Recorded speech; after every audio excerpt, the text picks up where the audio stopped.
अस्सलाम वालेकुम। उम्मीद है कि आप सब खैरियत से होंगे और अपने घरों में खुश होंगे। अल्लाह ताला इसी तरह आप लोगों को अपने घरों में खुश रखे।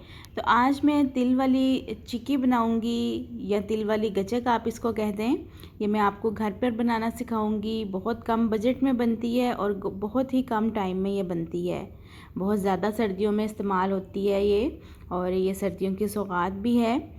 तो चलें, रेसिपी की तरफ जाने से पहले आप लोग मेरे चैनल को सब्सक्राइब कर दें और बेल आइकन के बटन को प्रेस कर दें ताकि मेरी हर नई आने वाली वीडियो का नोटिफिकेशन आपको मिल सके। और जो लोग मेरे चैनल पर नए हैं उनको वेलकम टू माय चैनल। तो चलें रेसिपी की तरफ चलते हैं। बिस्मिल्लाहिर्रहमानिर्रहीम। तो तिल वाली चिक्की बनाने के लिए जो जो चीज़ें चाहिए वो मैं आपको बता देती हूँ। यहाँ पे मैंने जो तिल हैं वो 1 कप लिए हैं, इनको मैंने अच्छे से साफ़ कर लिया है। और चीनी का 1 कप लिया है। और जो मक्खन है वो यहाँ पे मैं 1 टेबलस्पून इसमें यूज़ करूँगी। बस ये 3 चीज़ें हैं जिससे तिल वाली जो चिक्की है वो मैं बनाऊँगी। आप लोग चीनी की जगह पे गुड़ भी इस्तेमाल कर सकते हैं। तो यहाँ पे सबसे पहले जो तिल है वो मैं यहाँ पे इनको रोस्ट कर लूँगी। और आप लोगों ने यहाँ पे जो इसका फ्लेम है वो थोड़ा सा हाई रखना है और साथ चम्मच हिलाते जाना है। चम्मच हिलाना बंद नहीं करना है ताकि तिल जो हैं वो जल ना जाएं, ज़्यादा ब्राउन ना हो जाएं। तिल यहाँ पे रोस्टेड हो गए हैं, इतना ही इसका कलर चाहिए, इससे ज़्यादा इसको ब्राउन नहीं करना है। तो बस इसको मैं प्लेट में निकाल लेती हूँ और नेक्स्ट स्टेप की तरफ चलते हैं। तो यहाँ पे जो चीनी है इसको मैंने पैन में डाल दिया है। चीनी का अब मैं कैरामल बनाऊँगी। और इस टाइम पे जो फ्लेम है वो मीडियम टू लो होना चाहिए। जो फ्लेम बहुत ज़्यादा तेज़ नहीं होना चाहिए, नहीं तो चीनी जल जाएगी और जो कैरामल है वो ख़राब हो जाएगा। और आप लोगों ने चम्मच हिलाना बिल्कुल भी नहीं छोड़ना है। तो ये देखें, अब मैंने इसको चम्मच हिलाती जा रही हूँ और जो चीनी है वो मेल्ट होना शुरू हो गई है। तो बस अब जो फ्लेम है वो थोड़ा सा मैंने मीडियम से थोड़ा सा मैंने हाई कर दिया है, लेकिन फुल हाई नहीं किया है।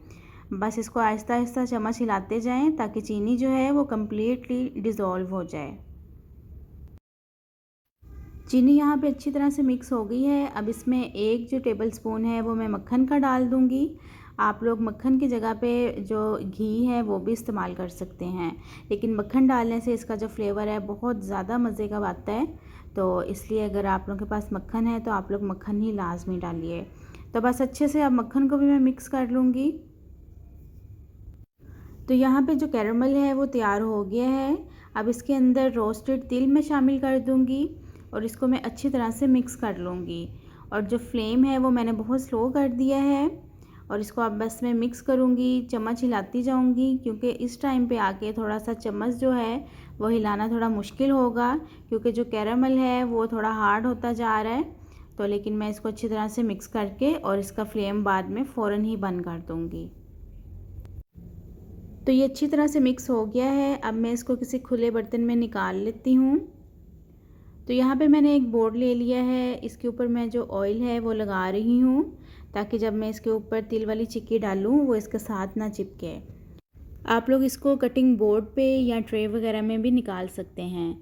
और अब मैं जो चिक्की है वो इसके ऊपर डाल रही हूँ। अच्छा, यहाँ पे जो मेन एक इसका स्टेप है वो आप लोगों ने इस बात का ख्याल रखना है कि जो चिक्की है वो गर्म होनी चाहिए जब आप लोग इसको कटिंग बोर्ड पे या किसी भी चीज़ में निकालें। तो ये देखें, यहाँ पे मैंने इसको सेट कर दिया है। अब इसको यहाँ पे मैं बेल लूँगी और आप लोगों ने बहुत एहतियात के साथ बेलना है, ये बहुत ज़्यादा गर्म है। मैंने इसको थोड़ा ज़्यादा बेल लिया था, आप लोग चाहें तो आप लोग जो है इसकी जो मोटाई है वो कम ज़्यादा कर सकते हैं, लेकिन इसको थोड़ा सा मैंने बारीक ही बेला था। तो फ़ौरन से ही मैंने साथ ही इसकी कटिंग भी यहाँ पे शुरू कर दी है, निशान लगा दिए हैं ताकि जब ये ड्राई होगी, ये ठंडी होगी तो इजीली ये निकल सके। तो आप लोग भी जब बनाएं तो इस बात का ख़ास ख्याल रखें कि ये जो एंड वाले रेसिपी के सारे स्टेप हैं इनको जल्दी जल्दी से करना है ताकि ये ठंडी ना हो, क्योंकि अगर ये ठंडी हो जाएगी तो ना ही इसके निशान सही लगेंगे, ना ही ये सही तरह से बेली जाएगी। तो बस यहाँ पे मैंने इसके जो निशान हैं वो लगा दिए हैं। अब मैं इसको ठंडा होने के लिए रख दूँगी। तो चिक्की जो है वो यहाँ पे तैयार हो गई है। अब मैं इसको यहाँ पे निकाल लेती हूँ और इसकी निकालते हुए भी बहुत ज़्यादा कड़क की आवाज़ आ रही थी, बहुत क्रिस्पी ये बनी है। तो मैं यहाँ पे इसको सारी को निकाल के तो आपके साथ इसकी फ़ाइनल जो लुक है वो शेयर करती हूँ। तो तिल वाली जो चिक्की है वो बनकर तैयार हो गई है। बहुत कड़क बनी है और बहुत मज़े की बनी है। मैं आपको एक तोड़ के यहाँ पे दिखाती भी हूँ। टेस्ट में भी बहुत मज़े की है और बिल्कुल बाज़ार जैसी इसकी लुक भी आ रही है। इसको 1 माह के लिए स्टोर भी कर सकते हैं किसी एयर टाइट डिब्बे में डाल के। तो आप लोग भी इसको बनाएं और सर्दियों में खाएं और इन्जॉय करें। तो उम्मीद है कि आप लोगों को ये रेसिपी अच्छी लगी होगी। तो चलें मिलती हूँ आपसे अपनी नेक्स्ट वीडियो में एक नई रेसिपी के साथ। और अगर आप लोग इसी तरह की और मज़े की रेसिपीज़ देखना चाहते हैं तो मेरे चैनल को सब्सक्राइब कर दें और मेरी वीडियोस को शेयर करें। तो चलें अपना बहुत सारा ख्याल रखिएगा। अल्लाह हाफिज़।